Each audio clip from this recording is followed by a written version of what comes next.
Jai Sri Krishna.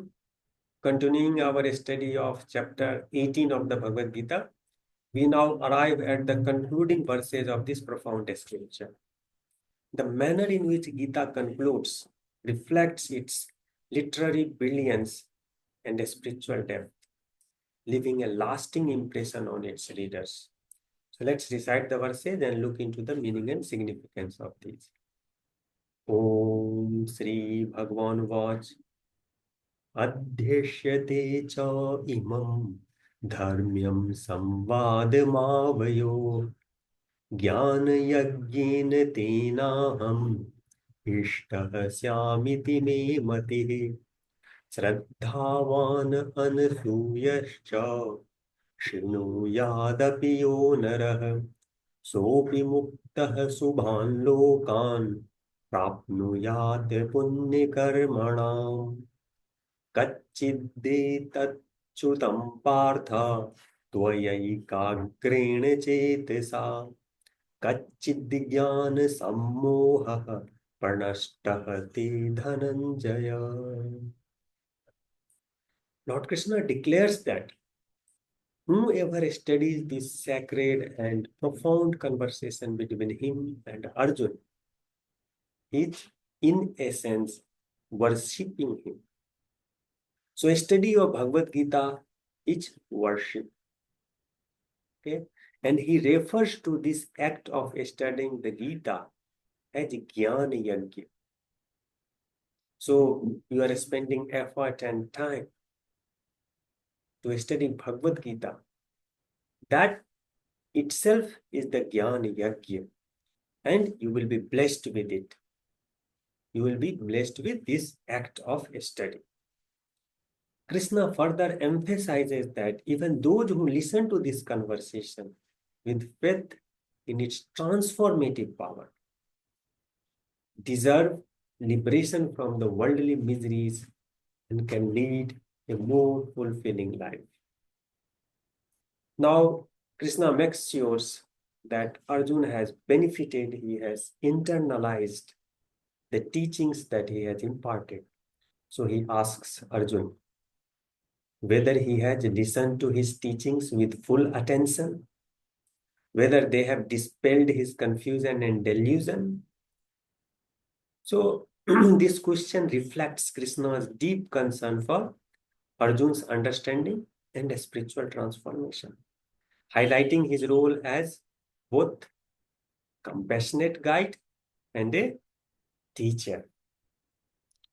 So when asked this question, Arjuna responds, Arjuna Vach Nashto moha smritirlabdha tvat prasadat maya chuta isthitosmi gat sandeha karishe vachanam tava.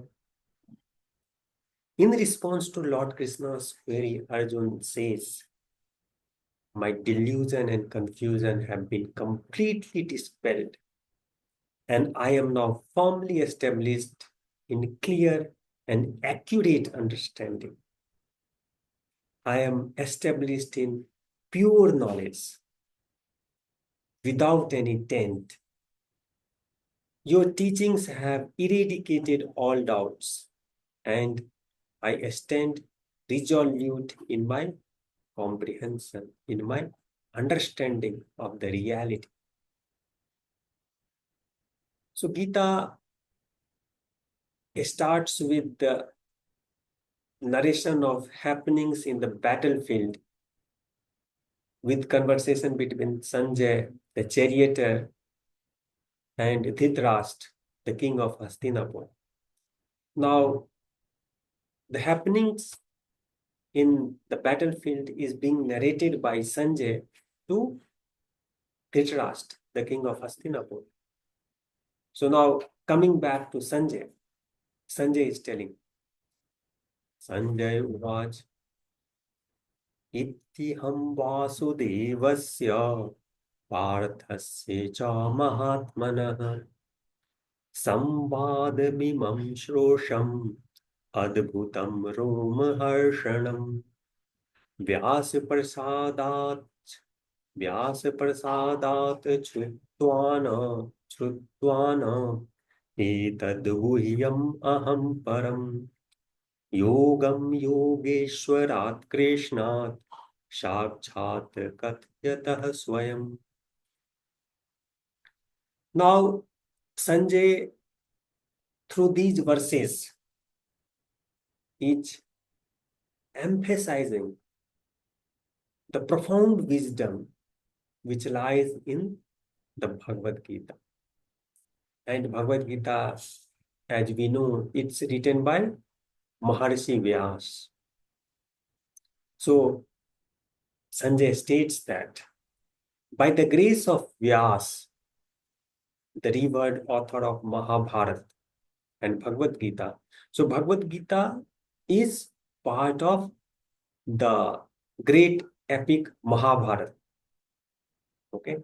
So Mahabharata, 18th chapter contains, I'm not sure 18th chapter, but there is Bhisma Parv. This is one of the chapters. Okay. In that chapter, Bhagavad Gita is contained. Okay. And it is written by Vyas. So he states that by the grace of Vyas, the revered author of Mahabharata and the Bhagavad Gita, he has been blessed to hear this profound and invaluable wisdom. Amazing. The teaching, the wisdom in Bhagavad Gita is unparalleled. That's why it is still relevant. And it will be relevant till humanity is there on this earth. He describes the privilege of hearing the ultimate method of attaining a spiritual union, that is yoga, a spiritual union with divinity. A spiritual union means union with divinity. And with whom he is listening? By the Lord of Yoga, Lord Krishna himself, the God of spirituality himself. Then Sanjay further says, Rajan sansmritya sambadam imam madbhutam keshavarjuniyoh punyam Krishyami cha muhurmuhu tat sansmritya रूपम रूपमत्यद्भुतं हरेः विस्मयो मे महान् राजन् हृष्यामि च पुनः पुनः यत्र योगेश्वरः कृष्णो यत्र पार्थो धनुर्धरः तत्र श्रीर्विजयो भूतिः Dhruva नीतिर्मतिर्मम. Sanjay tells the king Dhritarashtra, because the narration of happenings in battlefield is happening between Sanjay and Dhritarashtra. So Sanjay is telling, and this is how Gita starts and Gita concludes. So Gita starts with conversation between Sanjay and Dhritarashtra, and it is ending with conversation between Sanjay and Dhritarashtra. So Sanjay tells King Dhritarashtra, O king, I rejoice repeatedly as I recall the sacred dialogue between Lord Krishna and Arjuna. Reflecting on the wondrous and divine form of Lord Krishna fills me with immense joy and amazement. In the Virat Roop chapter, Lord Krishna shows his Virat Roop. Okay, so that's what he is referring to. And I am thrilled again and again with the teachings, with the wisdom which is there in the dialogue between Lord Krishna and Arjuna in the Bhagavad Gita. He further adds, where there is a guide like Lord Krishna, amazing, mentor, you see, the importance of mentor is immense in our life. So where there is a guide like Lord Krishna and a devoted follower like Arjuna, victory is certain and righteousness will always prevail. So this is how, the ends. So the teaching in Gita, the wisdom in Gita is as relevant today as it was 5,000 years ago when it was written. And it will continue to be relevant till the humanity is there. And this is a scripture which should be read again and again, again and again. We have to keep reminding because our brain tends to forget. Okay, especially chapter 16. It's very important. It talks about how we can purify our thoughts, our understanding. Okay, the understanding of three gunas, satogun, rajogun, and tamogun, has been stressed a lot, in Bhagavad Gita. Then why battle is so important? Battle here signifies a struggle. Okay, so why struggle is so important? We have to struggle, we have to sweat, we have to bleed, but we have to do all these things by always remembering the ultimate divinity. We have to continuously remember the ultimate divinity. We have to have faith in His absolute power. And we have to realize that we are just a small factor in the accomplishment of tasks or